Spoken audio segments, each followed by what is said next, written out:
Buenos días, hoy es miércoles 5 de noviembre de 2014, soy Máximo Barrientos, director del despacho de abogados BGIC y os hablo desde León, España. En este segundo vídeo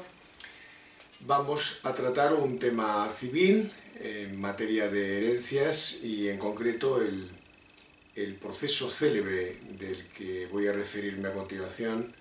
es el del maltrato psicológico como causa de desheredación. En nuestro Código Civil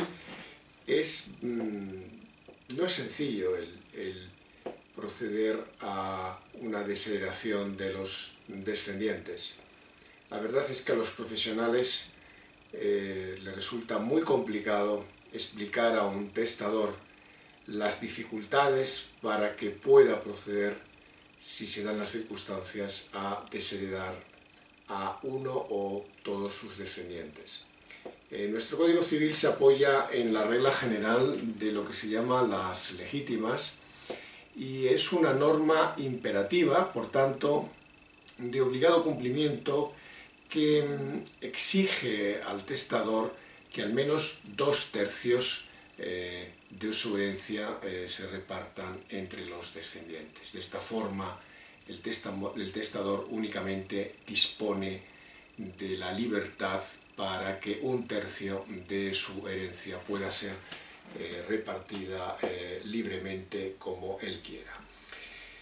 Esta regla general tiene una serie de excepciones, pero como tales excepciones, que son las causas de desheredación, tienen que ser interpretadas de forma en principio restrictiva, y de ahí la dificultad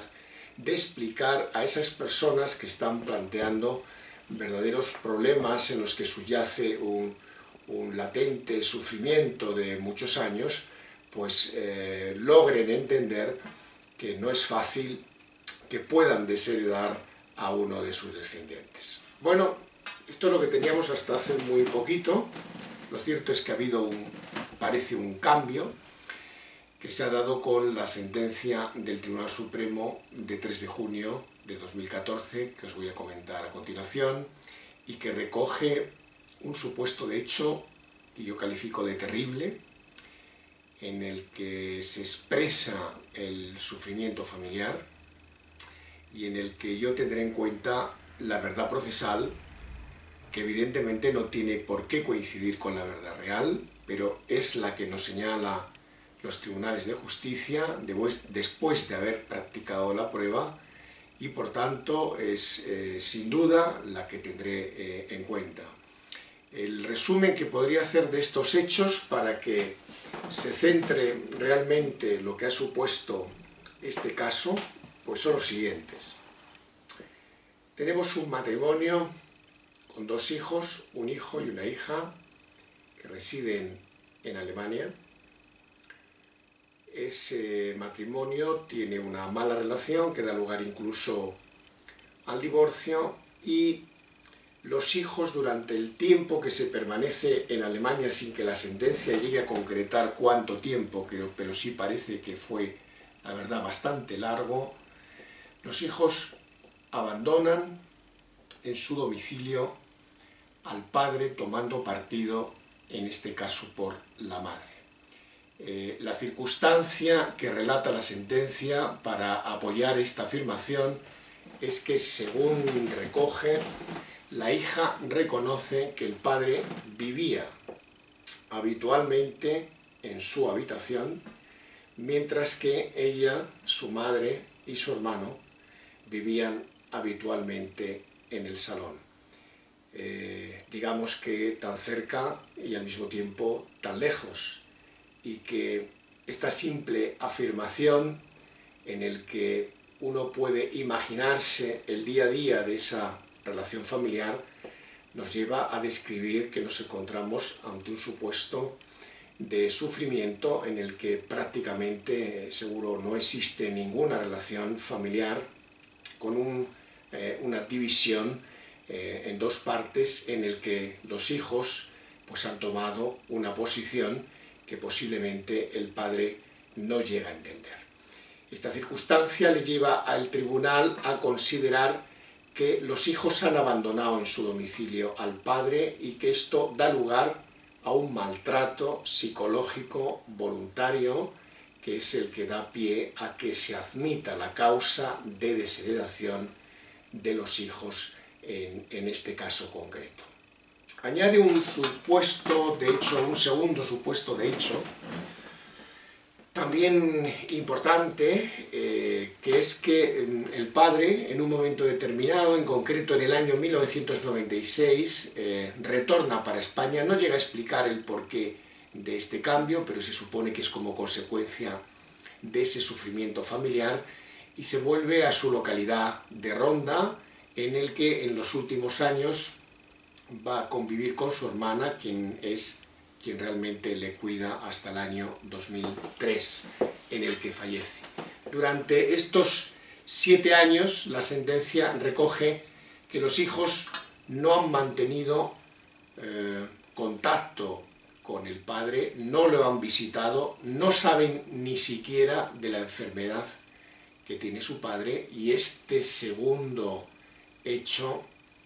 digamos que todavía añade más fundamento a la descripción que hace el Tribunal de Justicia relacionado con el maltrato psicológico que ha padecido el padre por los hijos. Lo importante de esta sentencia, y esta es la conclusión, es que la causa expresada en nuestro Código Civil, que es lo que se llama el maltrato de obra, hasta estos momentos recogía el supuesto de violencia física, pero no el de violencia psíquica que por primera vez recoge el Tribunal Supremo en esta sentencia de 3 de junio de 2014 y que supone, a mi juicio, un avance importante en lo que es la interpretación de las causas de desheredación. Hasta aquí, digamos, para un público más general. Para un público más especializado, tengo que decir que, a pesar de esta sentencia, hay que dejar unas cuestiones muy claras y que no han sufrido cambios. La primera es que las causas de desheredación siguen establecidas o enumeradas en el artículo 844 y siguientes de nuestro Código Civil, y que esas causas son únicamente las que se recogen en esos artículos. Esas causas de enumeración siguen siendo tasativas, no son o no pueden ser objeto de analogía, y por supuesto su interpretación no puede ser amplia, no puede ser extensiva. Ahora bien, lo que matiza el Tribunal Supremo es que dentro de cada causa de desheredación sí que puede ser objeto de una interpretación más flexible, no tiene por qué ser tan estricta, y de ahí que esa interpretación del artículo 853.2 del maltrato de obra haya sido interpretado con cierta flexibilidad, dando paso a una motivación más amplia y dando cobertura a lo que es el maltrato psicológico en las relaciones familiares, y que pueda dar lugar a que el testador pueda privar de los derechos hereditarios a sus descendientes o a alguno de sus descendientes. A partir de este momento tendremos que estar muy atentos a los relatos que se hacen de falta de cariño, de falta de afecto,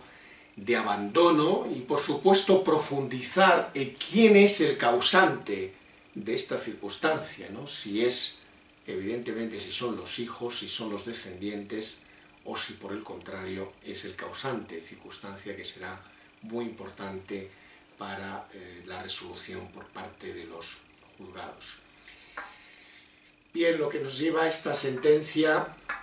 es a fundamentar esa interpretación o ese maltrato psicológico en nuestro propio sistema de valores que se desprende de nuestro texto constitucional,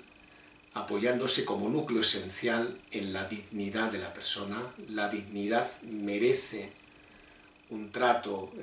por parte, en este caso, de los familiares descendientes hacia su testador, que exige una conducta diferente de la que, por ejemplo, se describe en este supuesto que se realiza en la sentencia del Tribunal Supremo de 3 de junio de 2014. Y al mismo tiempo lo complementa con un principio general del derecho que hace referencia a otra sentencia de enero del 2013 apoyada en la conservación de los actos o negocios jurídicos. Sin duda, son muchas las voces que se alzan y que están pidiendo una reforma de nuestro sistema hereditario previsto en nuestro Código Civil. Son muchos los que consideran que la cuestión de las legítimas debe ser modificado y que debe darse más libertad al testador. La verdad es que no es en todo el territorio español igual. Si nos vamos a determinadas zonas, Aragón, Cataluña, Navarra, por ejemplo, son zonas en las que la regulación ya no es la misma, hay más flexibilidad, hay más libertad, el testador no tiene por qué dejar pues esos 2/3 de los que yo hablaba al principio y que están recogidos en nuestro Código Civil. Posiblemente, a mi juicio, es excesivo y tampoco tendríamos por qué llegar a suprimir la legítima, pero sí que evidentemente nos encontramos ante digamos, una regulación muy limitativa para el testador en todos estos casos en los que su voluntad choca con esa norma imperativa. No puede perderse de vista al mismo tiempo que el próximo año entra en vigor el Reglamento Europeo de Sucesiones y que en este reglamento se permite al testador que pueda llevar a cabo una elección de la norma aplicable y que dentro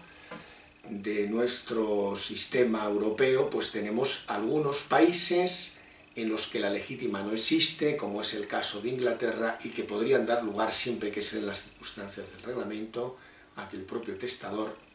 cuando entiende que su voluntad es muy clara, busque una norma que favorezca los intereses que él pretende proteger. Por lo tanto, habrá que tener en cuenta esta circunstancia, lo mismo que dentro del territorio español siempre se podría llevar a cabo un cambio de zona que permitiera darle una flexibilidad mayor a su voluntad de testar, que sería reflejada en el testamento. Por tanto, la conclusión es que a partir de este momento, digamos que las limitaciones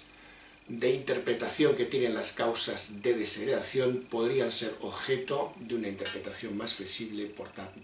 tanto de una facilidad mayor en lo que se refiere a la voluntad del testador reflejada en su testamento.